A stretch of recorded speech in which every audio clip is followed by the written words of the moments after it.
L'élevage dans la région du Bazadais est une affaire de tradition et d'état d'esprit. Une longue histoire entre des animaux, des hommes et un terroir. Une passion forte et durable, lentement dessinée sur les ourlets de ce pays verdoyant et au travers des générations à l'âme parfaitement trempée.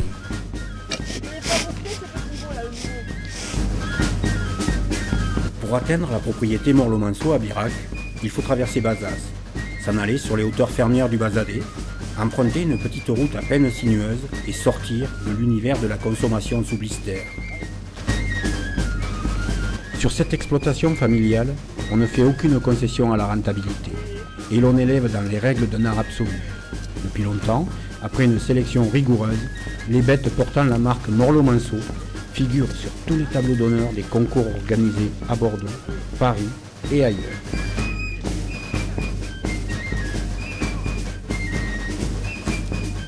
Henri, le patriarche, est garant de la qualité des bêtes produites à Michelot.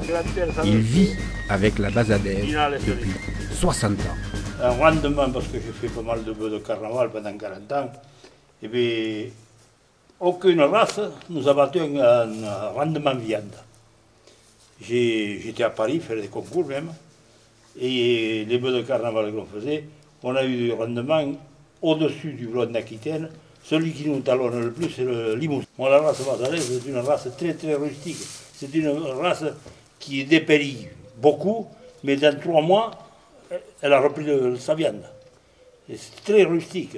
D'ailleurs, c'était une race dans la région où on débardait avec ça. Quelquefois, on débardait tout le bois de pec, tout ça, et les vaches. Et bien, pour qu'elle soit bien soignée, c'était increvable, cette bête-là. Ça, moi, j'ai toujours vécu avec. Il y a 60 ans que je vis avec les vaches bazadaises. La sélection génétique est aussi au cœur de l'activité de la propriété. Fortement impliquée dans une production agricole en pleine mutation, Nathalie Morleau a hérité de son père la passion pour l'élevage. Sa propriété de Birac est la première à disposer d'une certification bio. Ici, nous, on a toujours un peu élevé à l'ancienne. C'est-à-dire que on est un extensif, on n'a jamais chahuté les bêtes. Enfin, ici, c'est toujours calme, comme vous pouvez le voir. Passion, c'est vrai que pour faire de l'élevage, déjà, il faut être passionné, parce que c'est un métier très dur. J'ai avec moi un éleveur d'exception. Ici, on est naisseur et engraisseur. Ça veut dire qu'on sélectionne des taureaux. On a effectivement une sélection de vaches et de taureaux. Et ici, on a fait très peu d'insémination, on en a fait quand même quelques-unes, mais nos taureaux sont régulièrement changés. Passer au bio, pour moi, ça a été une démarche, parce que justement, je pense qu'il fallait...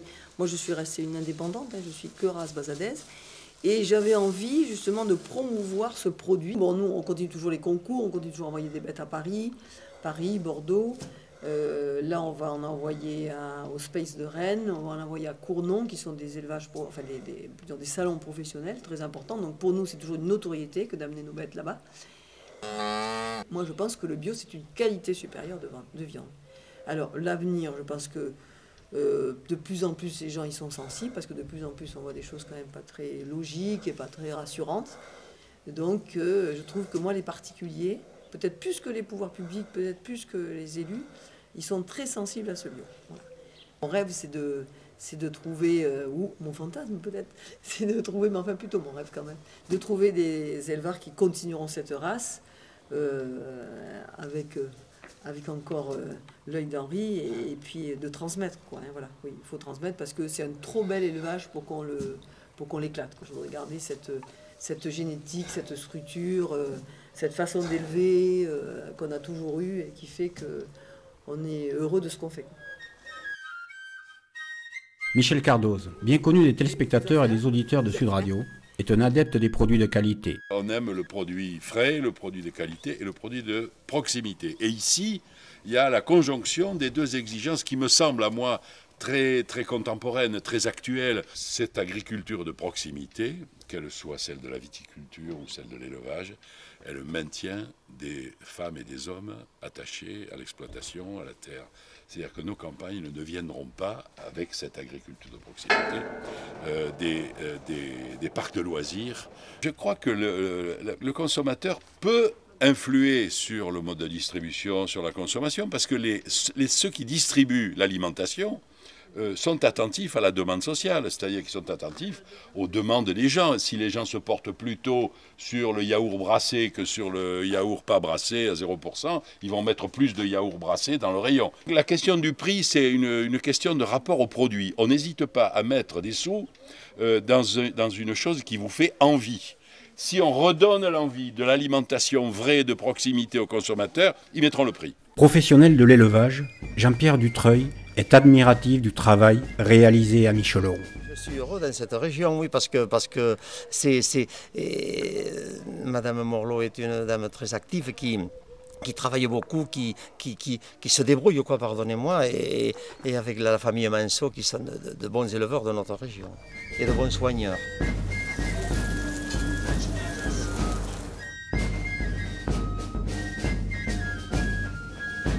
Une partie des produits de l'élevage de Nathalie Morlot arrive sur les tables réputées de la région.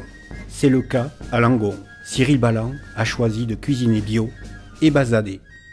Alors la race basadaise, pourquoi écoutez, on est à Langon, on est à proximité d'un cheptel qui est magnifique, une race, donc la race basadaise. C'est l'amour des bons produits, je crois depuis de longues années. J'ai appris ça avec mes anciens employeurs qui ont toujours respecté le produit et surtout les hommes aussi qui le produisent. Hein. Le message, c'est qu'on cuisine, on achète chez des hommes et on cuisine pour des hommes. Vous voyez, donc il y a quand même une démarche psychologique, tout ça de qualité derrière, voilà, de traçabilité aussi. Nos clients n'ont jamais été déçus. D'ailleurs, ils reviennent uniquement pour manger la race basadaise et surtout celle du cheptel de Nathalie Morlot. On a toujours cherché à développer la qualité et surtout la simplicité. Voilà. Et je crois que quand on prend des bons produits, à moins de les faire cramer, on sort forcément un bon résultat. La viande basadaise intéresse les restaurateurs depuis longtemps. Son fameux goût persillé a établi sa réputation. À Astafort, Fabrice Biazolo a engagé un projet haut de gamme très ambitieux. Chez Francis Cabrel, il sert, dans son restaurant étoilé, de la basadaise en fonction des arrivages. Il en parle avec conviction. On est restaurateur, donc ça englobe oui, l'accueil, ça englobe le lieu et ça englobe la qualité de la cuisine. Et sans la qualité des produits, de toute façon, on n'a pas la qualité de la cuisine. Vous êtes un adepte de la race grise basadaise. Alors vous allez nous expliquer pourquoi vous travaillez ce type de produit. Son goût, sa qualité, son goût, bien sûr tout ça vient de l'élevage, de toute façon, il n'y a pas de secret, tout vient du travail. J'aime bien sa répartition, moi le goût il est dans la graisse d'un animal. On comparerait volontiers ça à la race de pata nègre pour le porc ibérique, c'est qu'on trouve de la graisse dans la masse. La graisse n'est pas qu'autour du muscle, elle est dans le muscle. Alors racontez-nous comment vous faites cuire, vous, la basadaise. De façon très basique. Bien la marquer pour bien faire la croûte, mais pas trop épaisse non plus, parce qu'après ça sèche la viande dedans.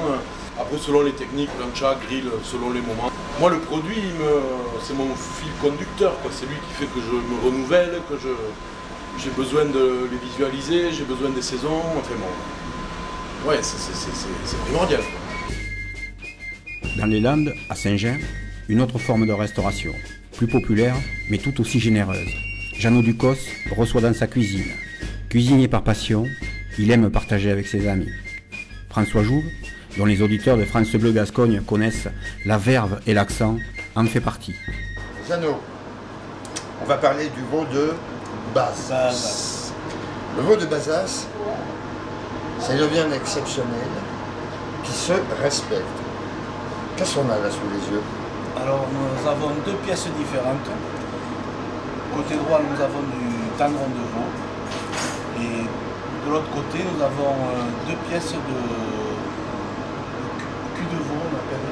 Le cul de veau. Le quasi, c'est la pièce qu'on appelle le cul de veau. Voilà, c'est deux tranches de quasi. Première chose qu'on remarque immédiatement, d'abord, cette viande, elle est lumineuse et elle est rosée. Et elle est rosée parce que c'est du veau qui a 8 mois. 8 mois. Maximum. Et c'est du veau qui commence à brouter, donc il est un peu plus foncé que le veau blanc. Mais c'est pas un désavantage que le veau soit rosé. Oui, mais justement, ça c'est important parce que quand vous voyez du veau rose, ne soyez pas inquiets. Ah non, c'est normal. C'est qu'au contraire, il a bien vécu. Il a été un peu auprès, il a mangé parfois un petit brin de foin là par là, et puis un peu d'herbe, mais en même temps, il tête sa mère. Tu vas travailler ça, mais alors ça se respecte. Comment on travaille? Et du temps long. Cuisson lente, cuisson vive. Alors, mon principe, moi, pour le quasi, c'est on le saisit et après on le laisse cuire doucement, qu'il reste moelleux. Il ne faut pas qu'il soit trop saisi. Enfin, on le quadrille de suite à la grillade. Voilà, on va le quadriller et après on va le mettre un peu, avant qu'il soit trop cuit, on va le mettre un peu sous cloche pour que le veau il commence à se détendre. Laissez la viande se détendre. Je rappelle que ça a été juste salé, poivré, rien d'autre. On va les dresser après sur les assiettes.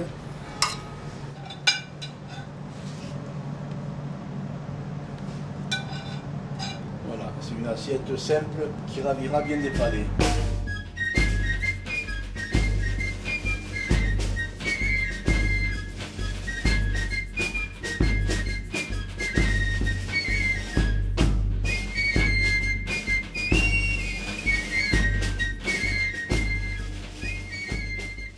Chaque élevage, finalement, a ses clients.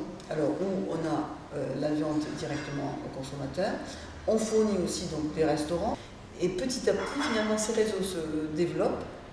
Et je pense que c'est quand même intéressant parce que c'est pour le producteur, c'est très bien, et pour le restaurateur et celui qui mange ces bonnes viandes, c'est quand même très important. Finalement, je crois qu'on est en Bazadais, on ne se plaint pas trop parce qu'on vend quand même bien notre viande. Les chefs, c'est quand même eux qui cuisinent la viande et qui la cuisinent bien, savent ce qu'ils ont comme produit et ils sont conscients de la qualité qu'on fait, donc c'est quand même un bonus pour nous tous.